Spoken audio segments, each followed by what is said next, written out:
여러분 혹시 오래 서 있거나 앉아 있다 보면 다리가 무겁고 저녁만 되면 종아리가 퉁퉁 붓는 경험을 해보신 적이 있으신가요? 그냥 피곤해서 그런가 보다 넘기는 분들이 많은데 이런 증상이 사실 하지정맥류의 초기 신호일 수 있다고 합니다. 오늘은 하지정맥류의 실체부터 치료 시기 그리고 방치했을 때 생기는 심각한 결과까지 속 시원하게 알려주실 심장혈관 흉부외과 전문의를 모셨습니다. 안녕하세요, 원장님. 네, 안녕하십니까. 반갑습니다. 하지정맥류는 단순히 보기 흉한 핏줄이 튀어나오는 미용의 문제로 가볍게 여기시는 분들이 있는데 실제로는 혈관 구조 자체의 문제이고 방치할 경우 일상생활의 삶의 질을 크게 떨어뜨리는 질환입니다. 오늘 그 부분을 속 시원하게 정리해 드리겠습니다.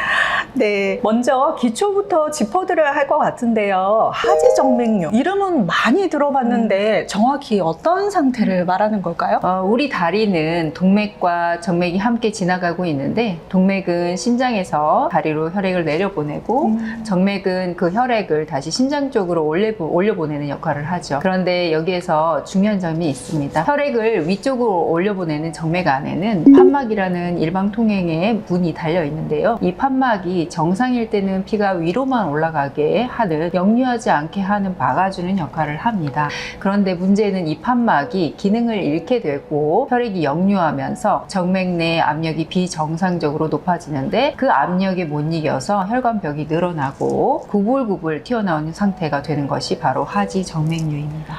그러면 어떤 분들에게 특히 잘 생길까요? 네, 가장 큰 위험 요소는 오래 서 있거나 또 오래 앉아 있거나 하는 직업군이에요. 서서 일하는 미용사, 요리사, 교사, 그리고 뭐 의사들도 마찬가지고요. 오래 앉아서 근무하시는 사무직, 운전직 종사자들이 특히 해당이 됩니다. 이 외에 임신과 과체중 그리고 가족력이 강하게 작용되는데 부모 중에 한 분이 하지정맥류라면 자녀에게 발생할 확률이 일반인보다 2~3배 높다는 연구 결과도 있습니다. 통계적으로 여성의 발생 비율이 약 60%, 남성이 약 40% 정도로 알려져 있고 일부 연구에는 여성이 남성보다 최소 4배 이상 걸리기 쉽다는 보고도 있습니다. 원장님, 마침 요즘 날씨가 많이 더워지고 있어요. 여름이 되면 하지정맥류가 더 심해진다는 이야기도 있던데 실제로 그런가요? 맞습니다. 기온이 높아지면 우리 몸은 체온을 낮추기 위해 혈관을 확장시키는데 정상 혈관이라면 그냥 지나가지만 판막이 손상된 정맥에는 이 확장으로 인해서 혈액이 더 많이 고이면서 증상이 확연하게 악화됩니다. 핏줄이 튀어나오는 것 말고 어떤 증상이 또 나타나나요? 네,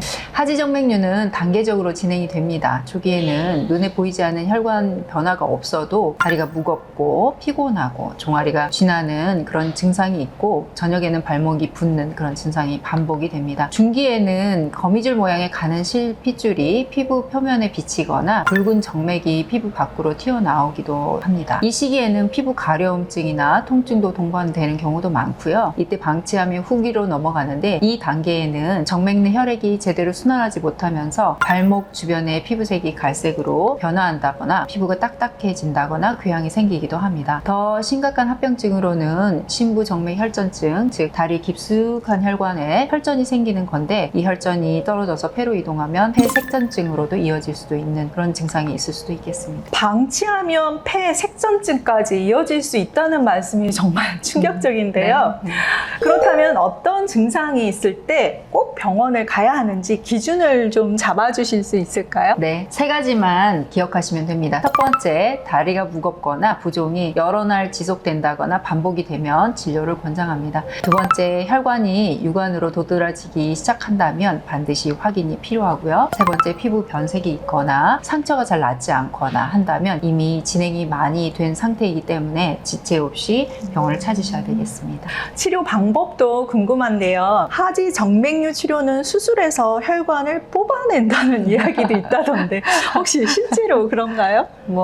아주 틀린 얘기는 아닌데 현재에는 상당히 발전된 방법들이 많이 있고 요즘에 가장 많이 쓰는 방법으로 혈관 내에 레이저를 쏘거나 고주파 치료를 하는 방법이 있습니다. 이거 제외하고도 이제 하지정맥류 경화를 시키는 약을 바로 넣으면서 이제 카테터를 사용해서 넣는 그런 방법도 있고 베라실 같은 방법을 사용해서 쉽게 치료를 할 수 있는 방법이 있겠습니다. 네, 오늘 원장님 말씀 들으니까 그동안 별거 아니겠지 하고 넘 넘겼던 다리 증상들이 새롭게 보이는 것 같습니다. 보기 흉한 미용 문제가 아니라 혈관 건강의 적신호라는 걸 꼭 기억해야 할 것 같습니다.